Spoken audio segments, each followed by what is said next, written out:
Bueno, pues vamos a seguir. Cierra nuestro congreso de este año Juan Miguel Fernández. Él es espírita desde comienzos de los años 80, presidente de la Asociación de Estudios Espíritas de Madrid desde su fundación en el año 96, conferenciante, expositor, articulista y divulgador espírita. Participa activamente en programas de radio y televisión de índole espiritual. Ponente también en foros y jornadas de parapsicología, así como en congresos espíritas nacionales e internacionales. Bueno, ¿qué voy a decir de Juan Miguel? Pues es un gran amigo personal y además es una excelente persona, muy preparado, y seguro que vamos a disfrutar muchísimo con la ponencia que nos tiene hoy preparada, que es la historia del espiritismo. Un aplauso para Juan Miguel Fernández.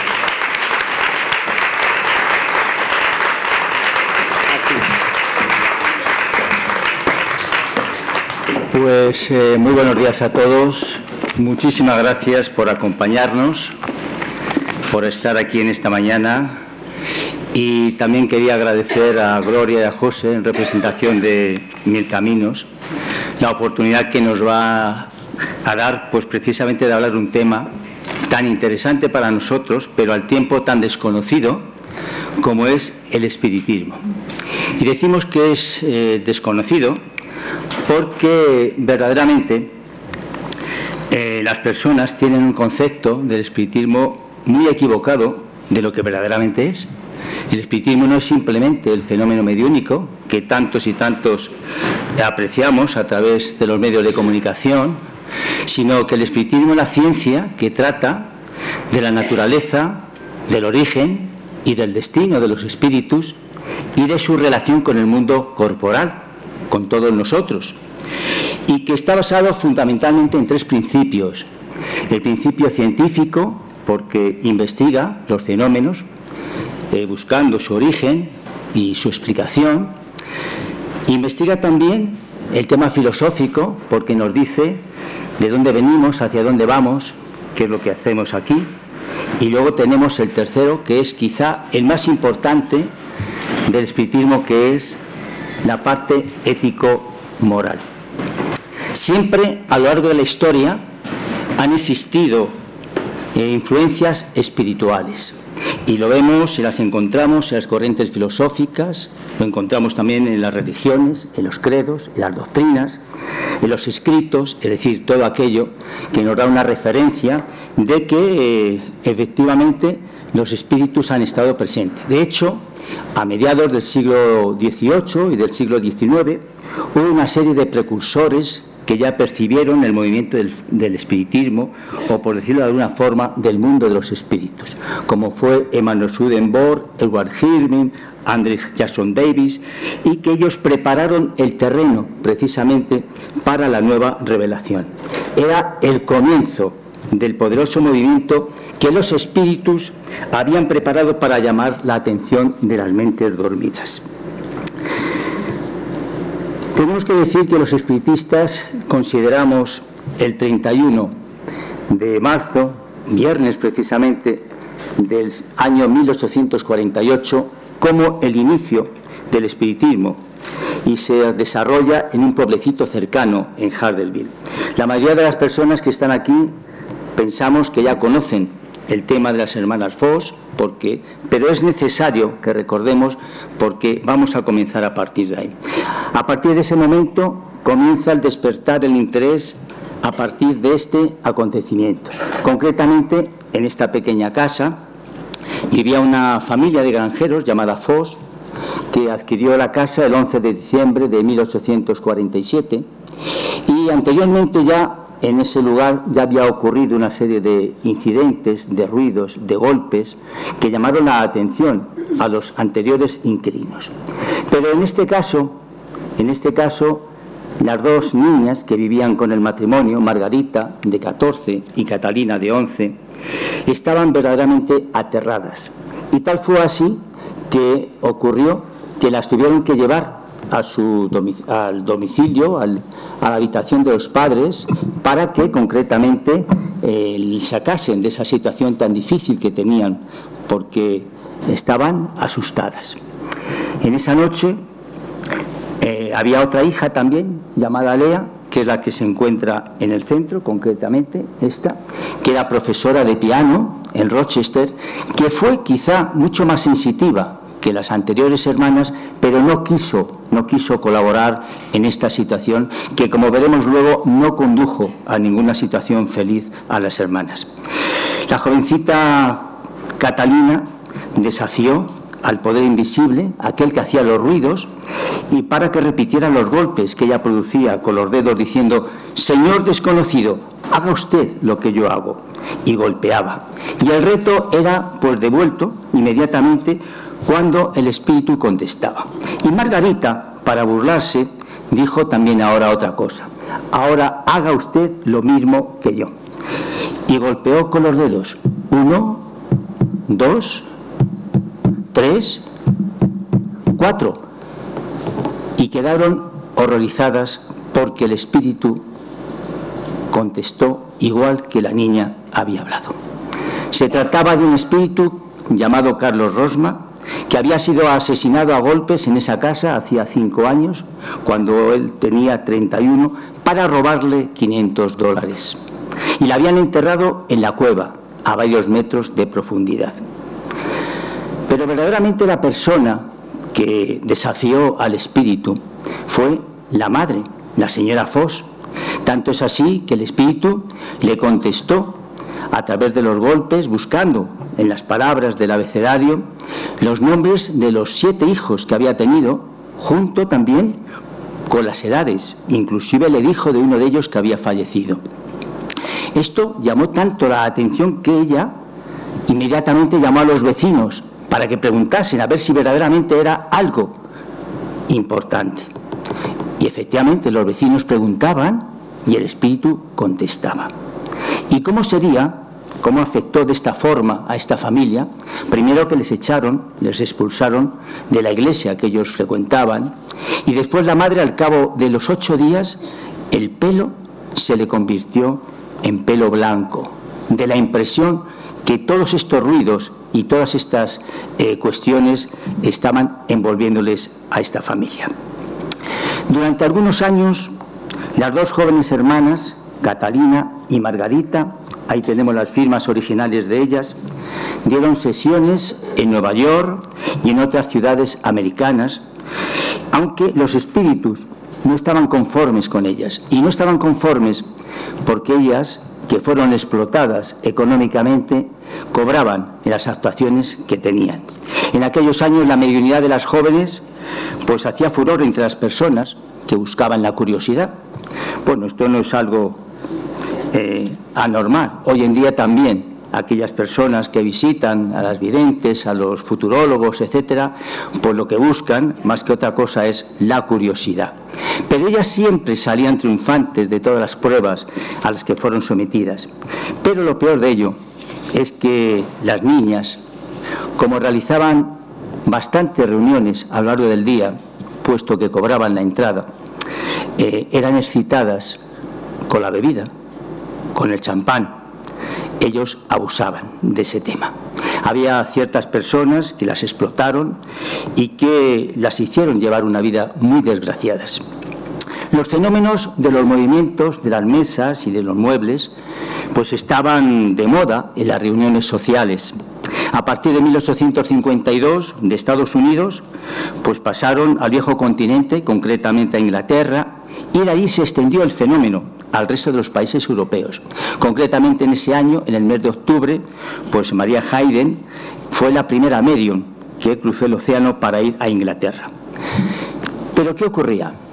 Pues ocurría que los golpes pues eran lentos, eran incompletos, y entonces crearon una tablita donde ponían los dedos a los lados y en el centro un lápiz, y en el movimiento hacía caracteres, hacía nombres. Después una cestita, y ellos pensaron que evidentemente eran accesorios, simplemente, nada más. Entonces pensaron que si cogían el lápiz con la mano, pues igual que se movía la cestita o la tablita, también ellos podían escribir de esta forma. Y así surgieron los medios escribientes. Pero en 1855 Hipólito León Denis Rivail, un famoso pedagogo francés, inicia sus investigaciones al ser invitado a una reunión mediúnica por un amigo suyo, el señor Fortier, que era magnetizador como él desde hacía muchos años, y le habla del movimiento de las mesas. En la primera reunión, imaginaros, encontrándose en casa de la señora Plain Mason, en París, Hipólito León Denis Rivail preguntaba mentalmente, y la medium, la señorita Rogers, recibía los golpes a través, indicando las letras para componer las palabras. Después, más tarde, por fue invitado junto a otras personas, a otras sesiones, en casa de la señora Baudin, donde traba amistad con una serie de personalidades de la política, de la literatura, que le entregan 50 libros que ellos habían recibido de notas anteriormente. En 1856, tras diversas visitas en casa del señor Rostand, los espíritus comprometen a Hipólito León Denis Rivail para preparar las preguntas que serían contestadas a través de la señorita Janet, es decir, una medium de mucha categoría y calidad, conformando así, tras 2 años de trabajo, el libro de los espíritus, que sería presentado en la Galería de Orleans de París el 18 de abril del año 1857, con 501 preguntas, la primera edición, que se agotó enseguida, y la segunda con 1018. Tenemos que decir que la presentación del libro de los espíritus fue un hecho verdaderamente importante dentro del ambiente literario y religioso, sobre todo porque la religión de aquel tiempo se enfrentó al espiritismo por algo que tenemos que detallar. Hasta entonces, a Dios se le consideraba un ser antropomorfo, ¿es así? Y sin embargo, ¿por qué? Porque se preguntaba quién es Dios. Cuando tú preguntas quién es, naturalmente que estás personalizando. La primera pregunta del libro de los espíritus cambió totalmente ese concepto, preguntando ¿qué es Dios? Y los espíritus contestaron: Dios es la inteligencia suprema, causa primera de todas las cosas. Es decir, que las religiones acusaron al espiritismo de cambiar el concepto de Dios. En ese momento, Hipólito León Denis Rivail adopta el seudónimo de Allan Kardec, por sugerencia de los espíritus, para separarlo del Hipólito, que concretamente editaba libros para la Real Academia Francesa, libros de geometría, de historia, de matemáticas, que fueron adoptados en aquel tiempo, para separarlo del espiritismo, para no vincularlo. Es decir, había que diferenciar el profesor del codificador de la doctrina de los espíritus.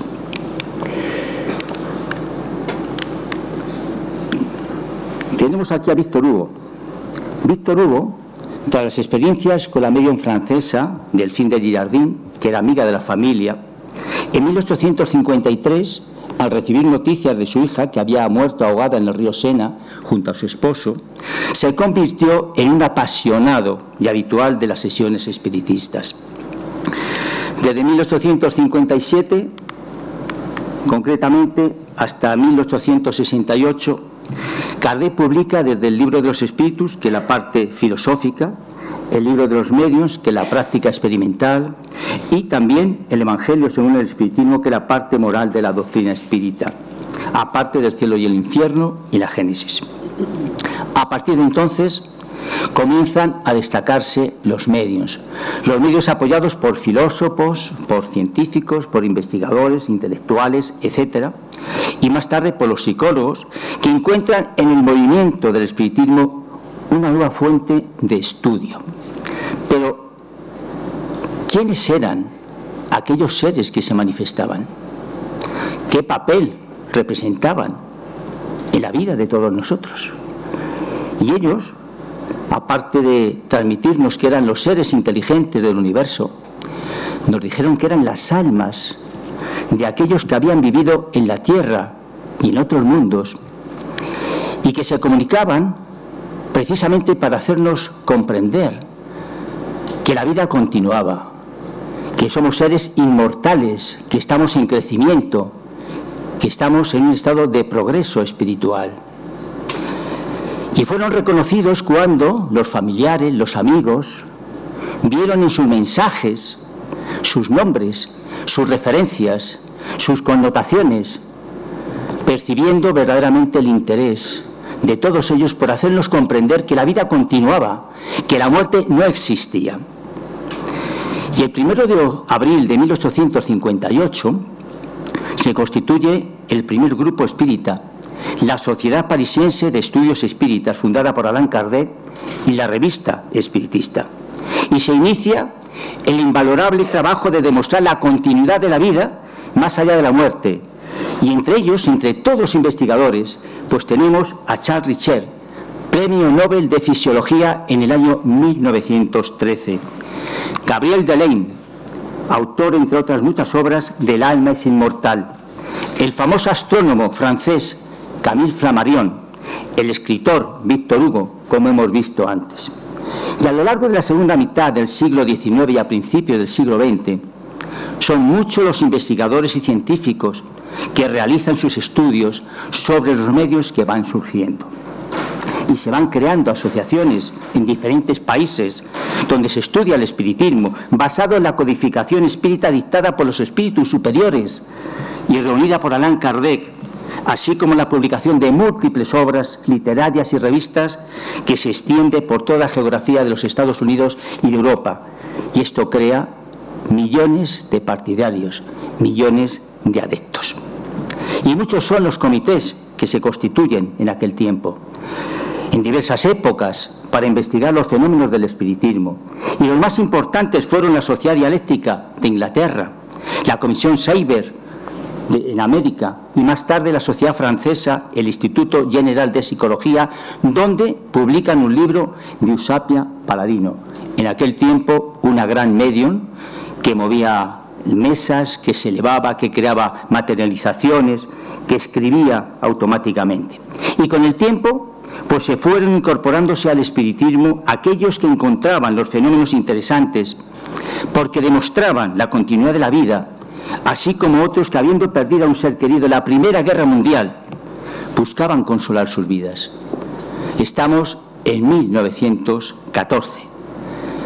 En aquel tiempo, el ángel de la muerte había entrado en tantos hogares de manera súbita que las personas buscaban el contacto con aquellos que estaban al otro lado de la vida, aquellos que habían perdido la vida en la guerra, los maridos, los padres, los esposos, los hermanos.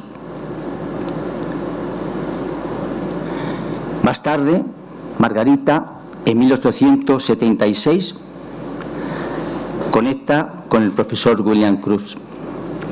Ella se reunió también con su hermana, Catalina, que desgraciadamente murieron en la época de los años 1890 a 1900. Y el profesor William Crookes estudió sus capacidades psíquicas, aquellas que eran de materialización, junto con Daniel Douglas Hall. Daniel Douglas Hall nació en el año 1833, fue llamado el príncipe de los mediums. Era una persona elegante, de ojos azules, inclinado al arte, pero sobre todo tenía un defecto: la vanidad. La vanidad le llevó a tener muchísimos enemigos, inclusive muchos medios de aquel tiempo, a los que él criticaba porque decía que para realizar las materializaciones no precisaban quedarse a oscuras, sino que había que hacerlo a la luz del día. Él nunca realizó ningún trabajo en ningún teatro, en ninguna sala de conciertos, todo lo hacía en lugares privados. Es así que cuando era bebé, pues concretamente su cuna era balanceada como si manos espirituales le llevasen para un lado o para otro. Y con 9 años, pues se fue a vivir a casa de sus tíos, a Nueva Inglaterra, que la adoptaron. Pero expulsaron a Daniel más tarde porque decían que estaba endemoniado, motivado por las facultades mediúnicas que tenía. Y con 13 años comenzó a dar clases, empezó a dar señales de sus facultades psíquicas y la gente acudía de todas partes a verle.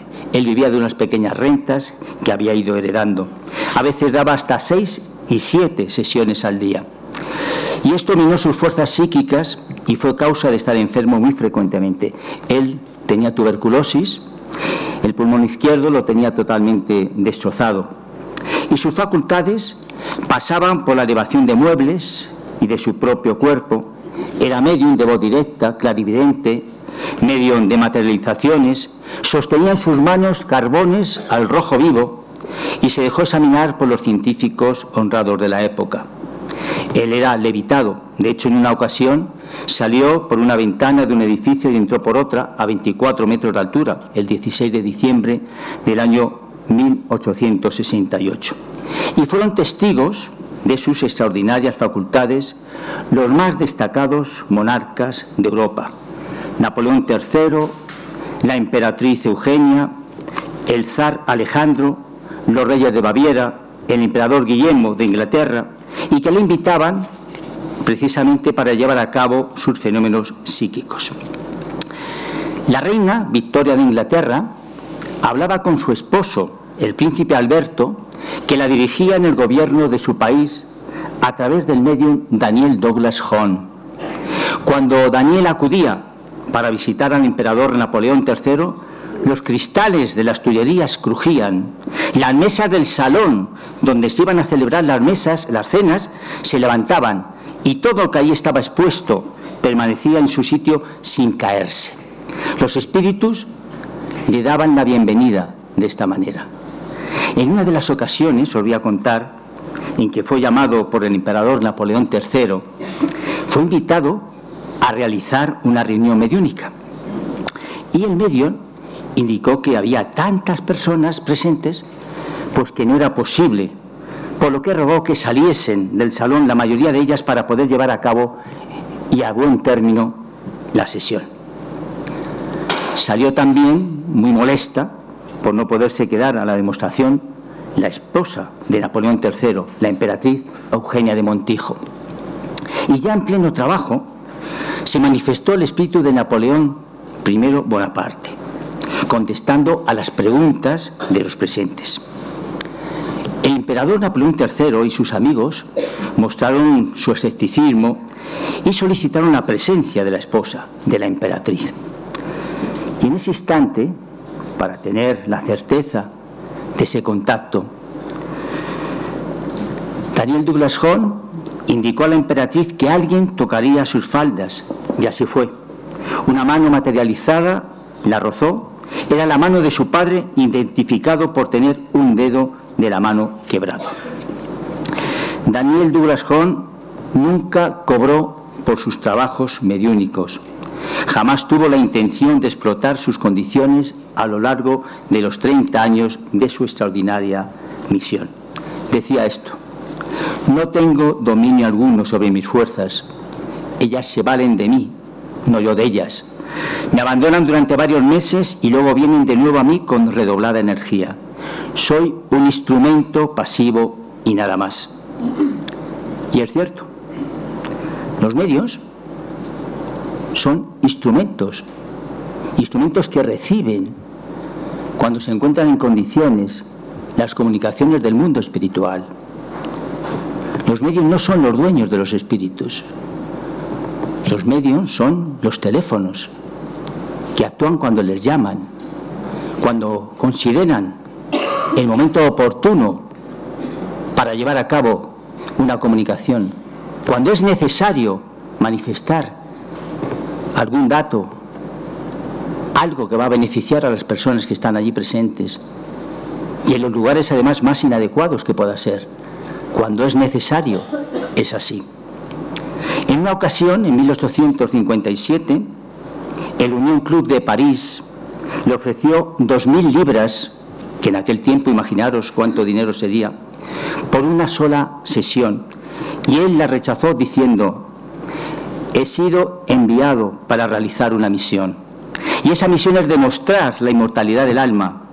Jamás cobré dinero por ello y jamás lo cobraré. Se opuso a encontrarse con Harry Houdini, el mago y el escapista. Decía que la desconfianza que tenía el mago paralizaba todas sus facultades mediúnicas. Murió a los 53 años y en su tumba hay una inscripción que dice: a otro que vio a los espíritus. Murió en Saint-Germain.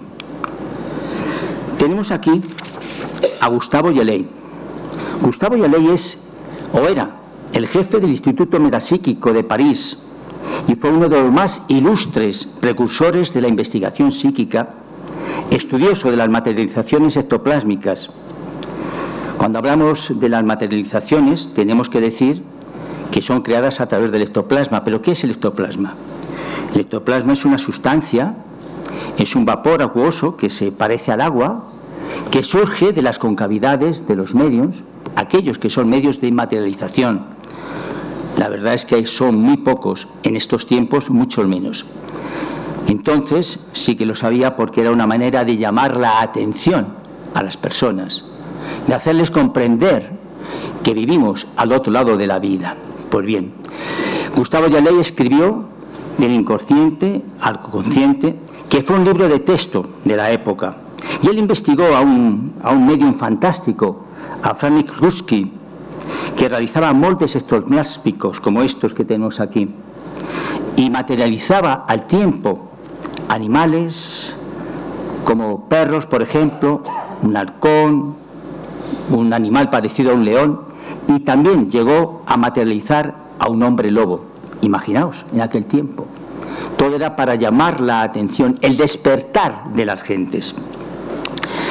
El sabio inglés Sir William Crookes, el físico y químico, descubridor del talio y del tubo de los rayos catódicos, fue una de las personas, de las figuras más eminentes del mundo científico inglés, que comenzó sus investigaciones de los fenómenos psíquicos precisamente creyendo que era necesario demostrar el engaño que en ellos se encerraba.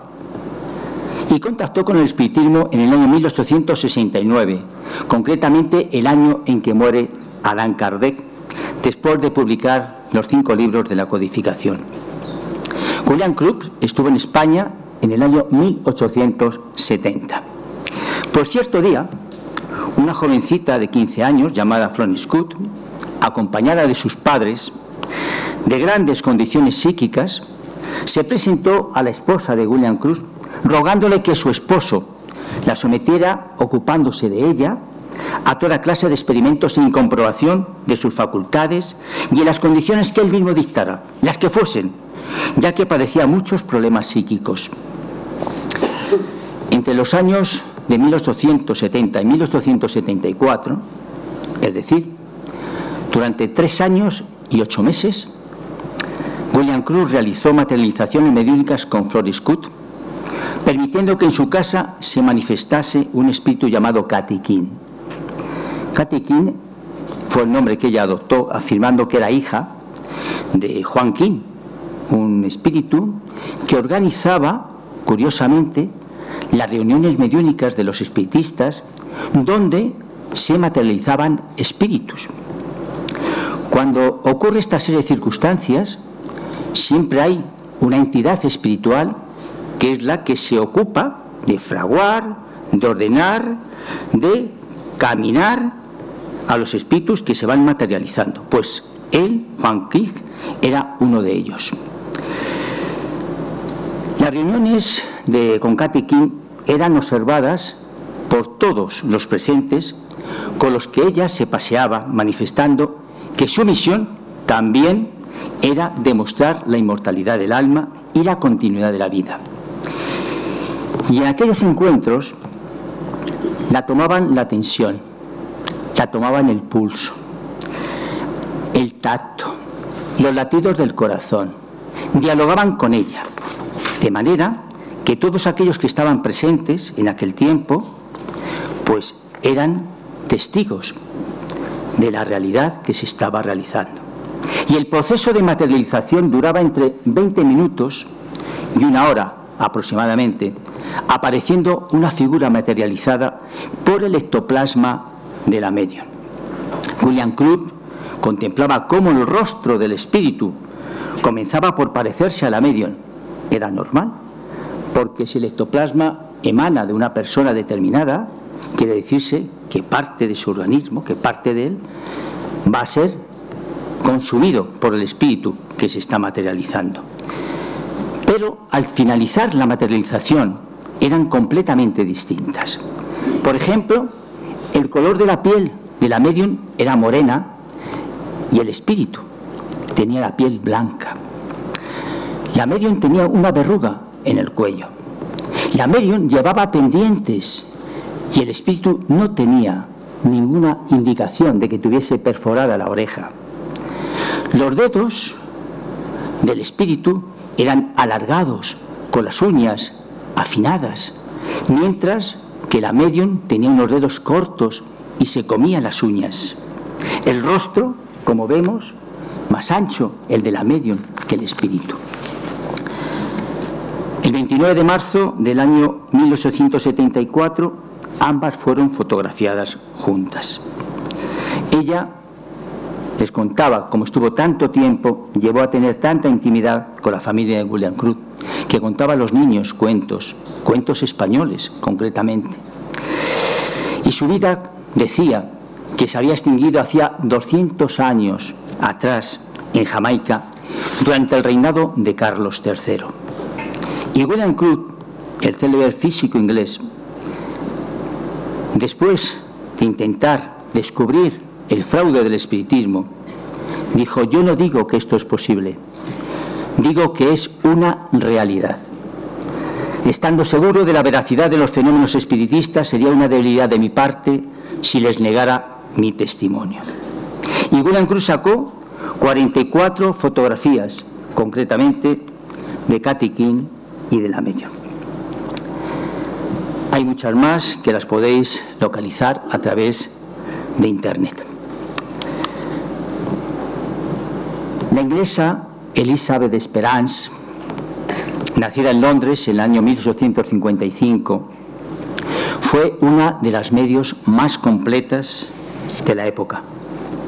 Ya desde pequeña tenía evidencias, jugaba con los espíritus infantiles que se aparecían con tanta realidad como si fuesen verdaderamente vivos. Y en un rincón de la cocina de su casa, mientras ella realizaba las tareas del colegio junto a su madre, había una anciana vestida de negro que la sonreía mientras ella hacía calceta. Ella dominaba la escritura automática en latín y en alemán. Dibujaba en la oscuridad aquellos espíritus que estaban a su alrededor. Leía una carta escrita metida en un sobre cerrado y materializaba un espíritu, el espíritu de Yolanda, que fue como para Florence Scott, Kathy King. Yolanda medía 1,5 metros y su cabeza estaba envuelta en un turbante y su cuerpo en una especie de velo. Era consciente la medium, como vemos aquí, que está en el centro, consciente de todos sus trabajos, permaneciendo fuera del gabinete, como acostumbraban a hacer los medios de la época, que se encerraban en sus gabinetes precisamente para estar mucho más concentrados. Y cierto día se materializó pues un lirio de 1,80 de alto que tardó 3 días en desmaterializarse. Aquí tenemos a la medium con el lirio. Y también recibía al espíritu de una mujer griega llamada Nefentes, que dejaba precisamente sus manos en moldes, y escribió sus experiencias en un libro titulado Al país de las sombras. Ella se encontraba, debido a las reuniones que realizaba, las reuniones mediúnicas, muy enferma continuamente. Y tiene una explicación. La explicación es que no solamente aporta el ectoplasma, el medium que va a materializar un espíritu, sino que también aquellas personas que están presentes en la reunión aportan una parte de su ectoplasma para completar la materialización. Y en aquel tiempo se permitía la visita y la estancia de personas que fumaban, que bebían, que estaban enfermas y que, naturalmente, cuando se desmaterializaba el espíritu, todo ese ectoplasma se repartía otra vez entre todos los que estaban presentes y ella percibía parte de lo que habían depositado los que frecuentaban aquellas reuniones. Fue investigada por el famoso investigador ruso Alejandro Aksakov y la última etapa de su vida transcurrió en Escandinavia, amargada por su mal estado de salud, desencarnando en Copenhague en el año 1919. Todos estos acontecimientos que hemos ido narrando a lo largo del tiempo llegaron también a España y llegaron de una forma muy importante, porque en España en aquel tiempo, del cual estamos hablando ahora, había federados más de 200 centros espíritas en nuestro territorio. Y tanto es así que las personas se reunían y llamaban la atención sobre el espiritismo. Y el 26 de agosto del año 1873 se presentó en las Cortes Constituyentes españolas una proposición de enmienda para incorporar el espiritismo a la enseñanza pública. Y firmaban esta proposición, entre otros diputados, José Navarrete. Este sería el encargado de defenderla, pero no hubo oportunidad al haber ocurrido antes el golpe de Estado de la República, el 3 de enero del año 1874. Y asimismo, durante todos estos años, aquellas personas que sintonizaban con el espiritismo se reúnen en congresos. Por entonces tenemos grandes trabajadores del espiritismo que iban divulgando. Por ejemplo, José María Fernández Coravida, que fue la primera persona que tradujo el libro de los espíritus del francés al español. Quintín López, Miguel Vives y Vives, el vizconde de Torres de Solanot, Amalia Domingo Soler, de la que seguramente tendréis noticias de ella, por ser uno de los personajes más importantes del espiritismo en nuestro país, que pasó al otro lado de los mares, a toda la parte de Latinoamérica donde es tan querida y tan amada.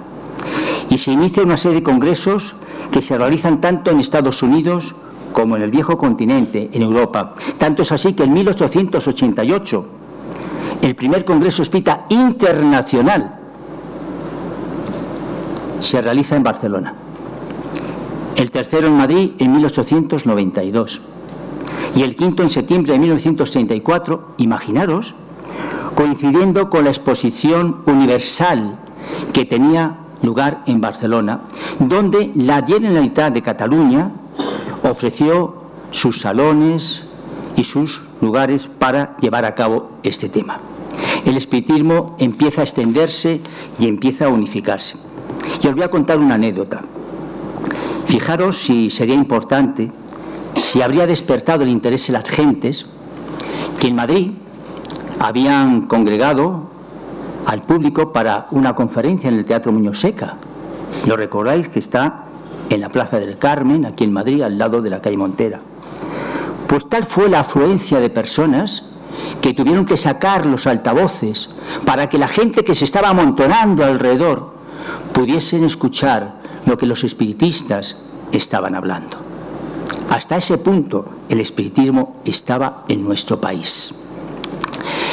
El conocido autor Arthur Conan Doyle, creador del famoso personaje de Sherlock Holmes, dedicó gran parte de su vida, durante más de 30 años, junto a su esposa, a la investigación del espiritismo, viajando y dando conferencias, porque en un mundo como este, el poder hablar con un ser que ha desencarnado, que se encuentra al otro lado de la vida, es algo impactante.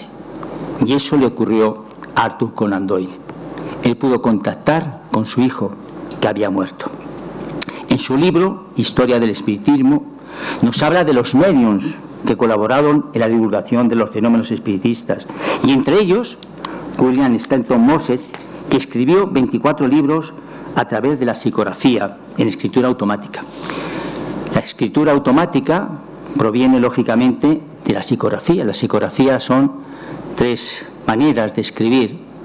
Se escribe a través de la intuición, la persona, el medium va escribiendo aquello que percibe, a través de semi-inconsciencia, es decir, llega un momento en el cual no sabes si aquello que estás percibiendo es tuyo o no es tuyo, porque vas relatando, y también por la escritura automática. La escritura automática es la que nos gustaría a todos. Yo estoy leyendo una novela, un cuento, una historia, y la mano se mueve sencillamente y va escribiendo aquello que los espíritus quieren, sin que nosotros sepamos en ese instante qué es lo que estamos escribiendo. Es fabuloso. De hecho, hay muchos medios, sobre todo medios brasileños, que han escrito, como veremos luego, multitud de libros de esta forma. Alfred Russel Wallace, el naturalista que junto con Darwin en 1859 enunció los principios de la ley de la evolución de las especies, fue también uno de los primeros que investigó el espiritismo y realizó experimentos con la medium Anne Nichols, publicando el libro titulado Defensa del espiritismo moderno. Y decía: los fenómenos espiritistas están comprobados como los hechos de todas las demás ciencias. Y esto lo dijo un miembro de la Real Sociedad de Londres y de la Sociedad Inglesa de Antropología. Bueno, y grandes hombres de la ciencia opinaron también sobre el espiritismo, entre ellos Sir Oliver Locke. Oliver Locke había perdido también un hijo en la Primera Guerra Mundial, y al contactar con él a través de la medium Gladys Osborne, escribió un libro titulado Reino, vida y muerte en 1916. Él era rector de la Universidad de Birmingham y miembro de la Real Academia, que dijo: me declaro espiritista porque he tenido que aceptar los fenómenos como una realidad. Mi conclusión es que la supervivencia del alma está científicamente comprobada por medio de la investigación científica. Vemos aquí una materialización. La medium es Esther Paul Parris, que se encuentra dentro de la cabina, como podemos apreciar por aquí. Bien.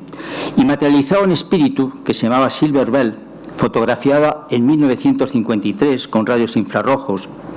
Y la medium se encuentra en el gabinete, como hemos visto. Y Silver Bell decía que era su guía espiritual. Ella fue contemplada por 81 personas en Pensilvania, con los que paseó con algunos de ellos. César Lombroso, científico mundialmente conocido por sus trabajos en el campo jurídico, criminólogo italiano, que a pesar de ser escéptico se convenció de la autenticidad de algunas manifestaciones tras asistir a una sesión de la medium Sapia Paladino, donde se levitaban las mesas, donde se desplazaban de un sitio para otro, y donde también se materializó un pañuelo de seda que la madre de César le entregó para confirmar que ella continuaba al otro lado de la vida. Y él investigó las casas encantadas. Bueno, mal llamadas encantadas, porque verdaderamente las casas que se encuentran en esa situación lo que tienen son espíritus que se han quedado precisamente ahí. Así que encantadas, nada. Serán desencantadas, más que otra cosa. Bueno, y decía: se juzga al espiritismo como una superchería, por lo que se cree innecesario estudiarlo. Y yo, que él empezó precisamente para descubrirlo, me avergüenzo de haber combatido la posibilidad de fenómenos espiritistas.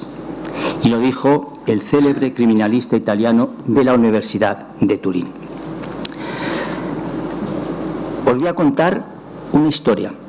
Posiblemente muchos de los que estén aquí no sean conocedores de ella. Es la historia de una medium llamada Nettie Colburn Maynard, inglesa, que durante el invierno del año 1862 se fue a Washington con el fin de visitar a su hermano, que estaba enfermo, en el hospital del Ejército Federal. Mariton Lincoln, la esposa del presidente Lincoln, y a la que le interesaba todo lo relacionado con el espiritismo, obtuvo una sesión con ella, quedando tan profundamente impresionada por su resultado que al día siguiente pues mandó a su coche a la medium para que acudiera a exhibir sus facultades ante el presidente americano. La médium describe de qué modo tan afectuoso fue recibida por el gran hombre de la Casa Blanca y cita también los nombres de las personas que estaban alrededor suyo, sus secretarios, todos aquellos responsables de su gobierno en aquel tiempo. Y después de sentarse, la médium cayó en trance y ya no recordó nada más. Durante más de una hora la hicieron hablar con Lincoln y, según le dijeron sus amigos que la acompañaban, estuvo conversando de cuestiones que Lincoln comprendía perfectamente y que para ellos apenas tenía sentido, hasta llegar a lo relacionado con el decreto de emancipación. El presidente Lincoln recibió un mensaje de los espíritus, un mensaje con el encargo de no renunciar a sus propósitos, de dar aquel decreto sin aplazar su aplicación con fuerza de ley más allá del nuevo año, porque eso sería la hora culminante de su mandato presidencial y de toda su vida. Nettie Colbert nunca olvidará la escena que se desarrollaba a su alrededor cuando recobró el sentido. Ella estaba de pie frente a Mr. Lincoln y éste estaba sentado en la silla con los brazos cruzados, mirándola intensamente. Ella retrocedió, confusa por aquella situación, no recordando de momento ni dónde se encontraba, ni lo que había dicho, y mirando a su alrededor al grupo de personas entre las cuales reinaba un absoluto mutismo. El silencio invadía la reunión. Durante un rato tuvo que hacer grandes esfuerzos para recordar lo que había dicho. Aquel fue uno de los momentos más importantes de la historia del espiritismo y tal vez uno de los más determinantes en la historia de los Estados Unidos. Una vez que terminó la reunión, Lincoln se fue a visitar a su ejército del norte, a visitar a las tropas.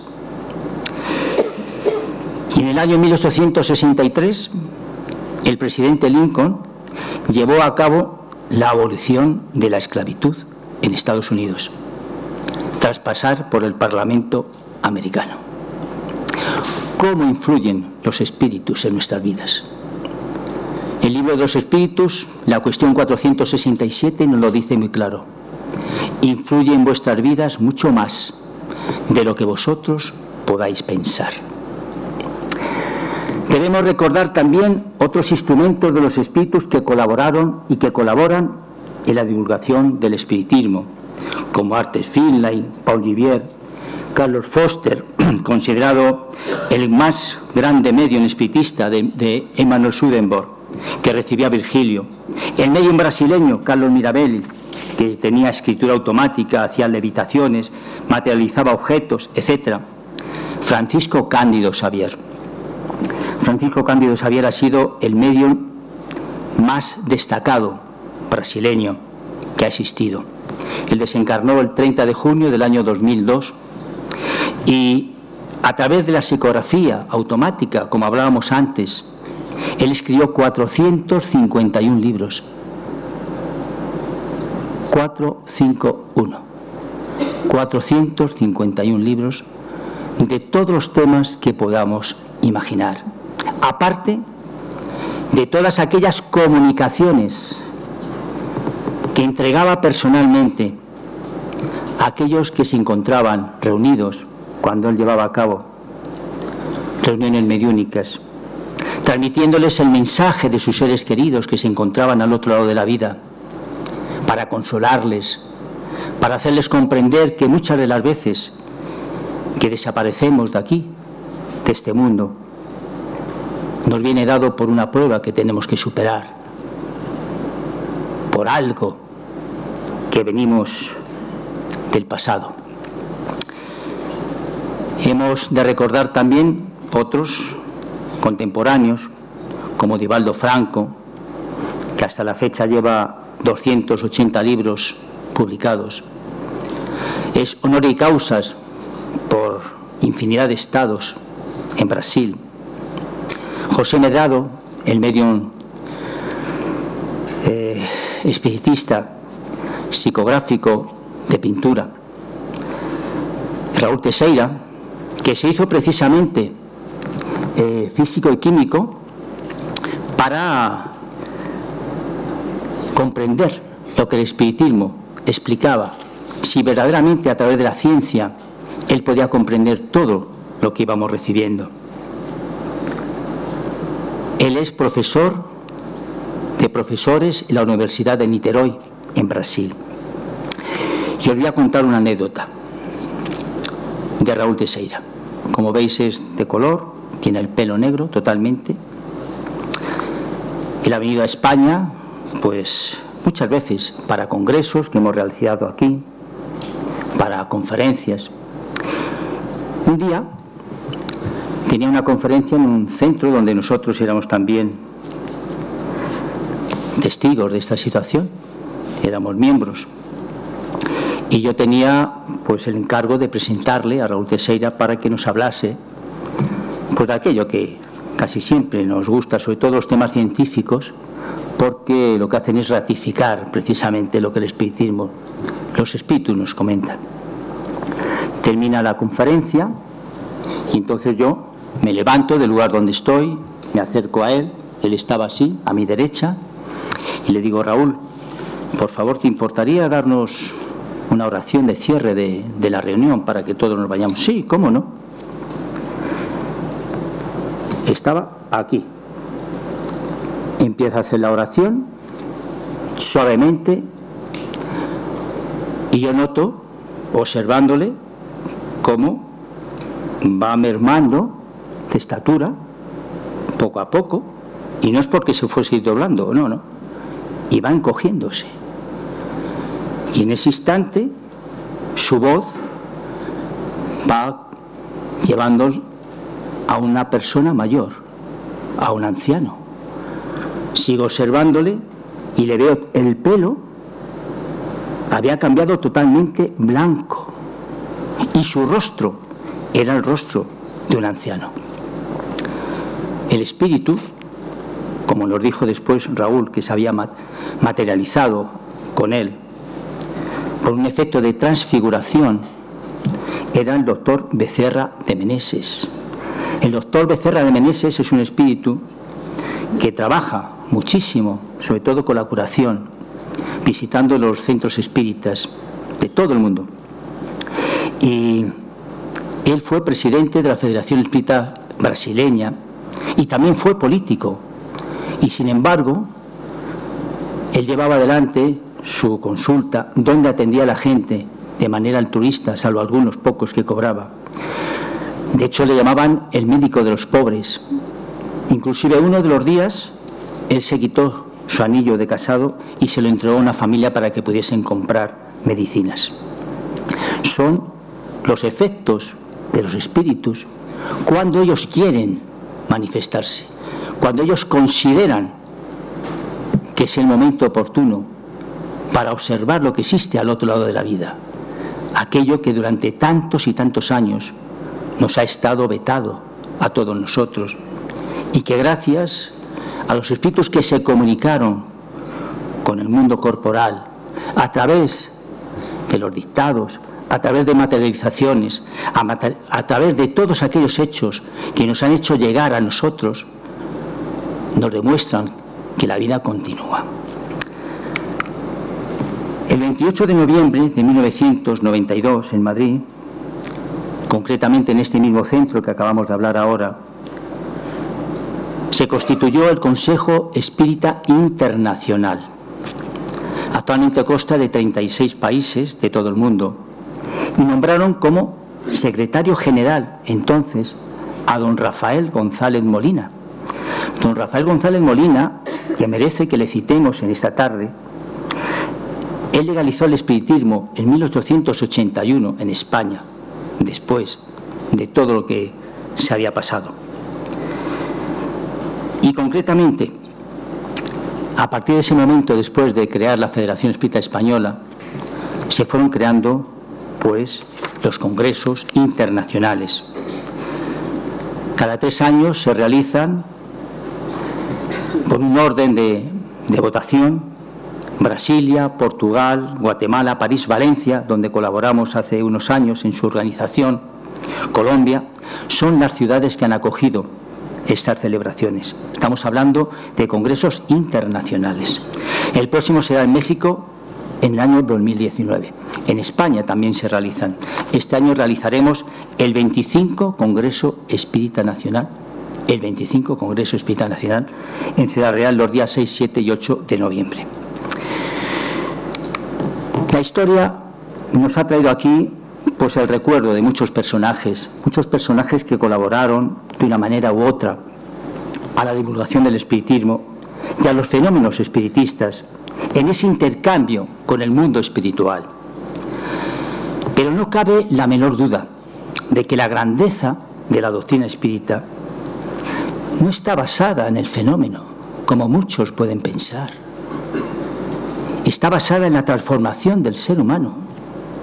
Y ello se lo debemos a los espíritus superiores, que a través del gran pedagogo francés Allan Kardec nos hicieron llegar sus conocimientos para el progreso de la humanidad.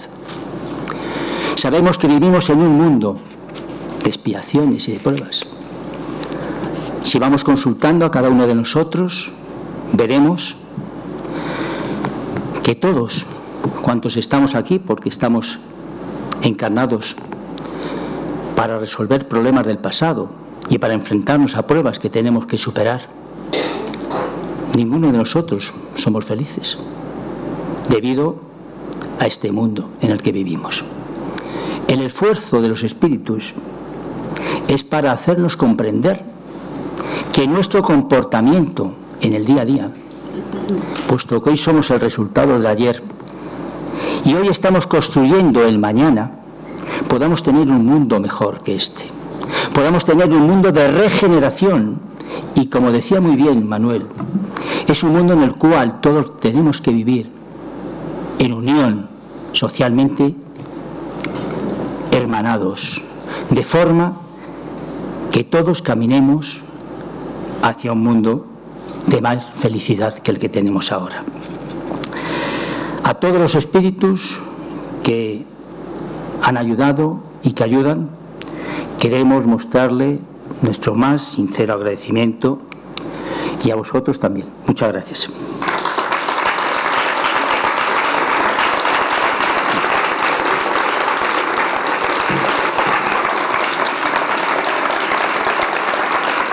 Gracias.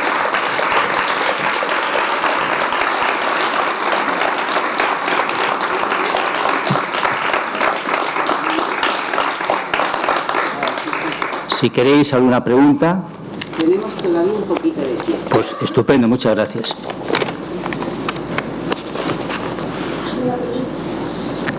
Bueno, dame a mí el micro y empiezo yo con el hielo.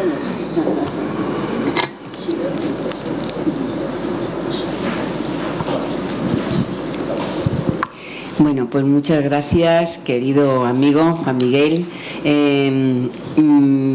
La historia un poco del espiritismo conocía muchas partes, otras no, te lo agradezco, y realmente con lo que me quedo es con lo que has dicho finalmente, y eso es con lo que nos tenemos que quedar todos. Sí. No es el fenómeno en sí, que es lo que más llama la atención y tú lo sabes, sino es el propósito. El propósito es demostrar la inmortalidad del alma, demostrar que realmente como verdaderamente vamos a evolucionar es cuando nos unamos, cuando entendamos que todos formamos parte de una unidad. Y para mí, pues tanto el espiritismo como la meditación, como cualquier otro sistema que elijamos para evolucionar, siempre tienen la misma base, el amor. Mira, aquellos que procuramos, como tú y como tantos, como Lorenzo, hablando de sus cosas también, que siempre deja la semilla, naturalmente. pues, o Manuel o Jesús, siempre que quede la semilla, siempre es muy importante para despertar a la gente. Las personas despiertan casi siempre por dos temas muy antagónicos. Uno de ellos es los fenómenos. Las personas nos consultan, es que he visto, es que he sentido, es que he notado, es que... Y eso te hace despertar y buscar el por qué ocurren estas cosas. Y a nosotros nos llega mucha gente precisamente con estas inquietudes, con estas dudas que algunos pues piensan o le dan la categoría de que están pasados. Y no es así. Vivimos en un mundo de espíritus. Estamos inmersos en este mundo. Bien, este es uno de las formas en que podemos despertar a través del fenómeno. Y el otro es el más doloroso. Despertamos por el sufrimiento, buscando siempre el por qué me está ocurriendo esto. ¿Por qué a mí, precisamente? Habiendo tanta gente que unos viven mejor que otros. ¿Por qué yo estoy enfermo y este vive con una salud de roble? ¿Por qué esta criatura se ha muerto tan temprana y otros duran hasta los 90 años? Claro, cuando nos planteamos este tema, muchas de las veces es porque desconocemos que no es esta la única vida que estamos viviendo. Esta es una etapa de nuestra vida, simplemente. Hemos vivido innumerables experiencias en las cuales hemos hecho de todo lo malo, normalmente, porque si no estaríamos en un mundo superior a este, en un mundo superior, y no lo estamos. Y la ley de causa y efecto, pues, se aplica en cada uno de nosotros. Ahora bien, no siempre tenemos que pagar las cosas de esa forma tan cruda como nos dicen, porque muchas de las veces se compensa con el amor que podamos tener por los demás. Es decir, a tanto mal, tanto bien.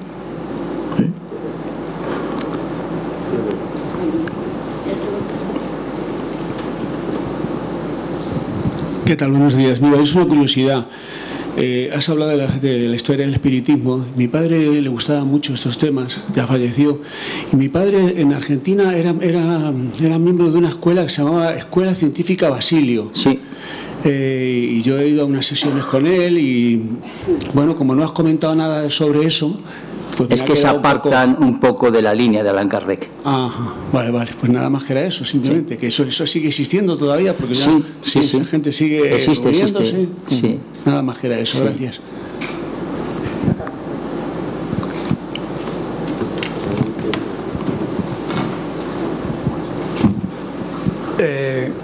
Bueno, muchísimas gracias, realmente me ha encantado. Muchas gracias a usted por estar aquí. Todo lo que ha contado y cómo lo ha contado, ¿vale? Entonces a mí me vale el discurso, pero también admito que esto es un poquito cuestión de creértelo o no, porque si fuera así tal cual, el mundo iría por otro lado, ¿no? Bueno, tengo una curiosidad. Péguese el micrófono, por favor. Que me lo pegue, sí. Creo que hay un multimillonario norteamericano que tiene depositado una cantidad importantísima esperando a que alguien vaya allí a demostrar que ha conectado efectivamente con un espíritu. Parece ser que no lo ha demostrado hasta ahora nadie, que allí están esos fondos. Entonces yo, seguramente la respuesta que me doy es un poco lo que ha dicho usted. El espíritu se manifiesta cuando quiere, ¿no? Entonces la pregunta es, ¿realmente existe ese fondo? ¿O yo creo que eso es como la chica de la curva, ¿no? Una leyenda urbana, me da la impresión, porque materializaciones las hay hoy en día también, concretamente en Rochester y en Brasil, donde hacen reuniones mediúnicas donde se materializan los espíritus. Por lo tanto, vuelvo a pensar que es algo que ha quedado ahí, como quedan tantas cosas. Lo que sí tengo que decirle es que lo más importante de todo no es que los espíritus se materialicen, sino lo que los espíritus vienen a contarnos, porque muchas de las veces nos vienen a contar su desgracia al otro lado de la vida.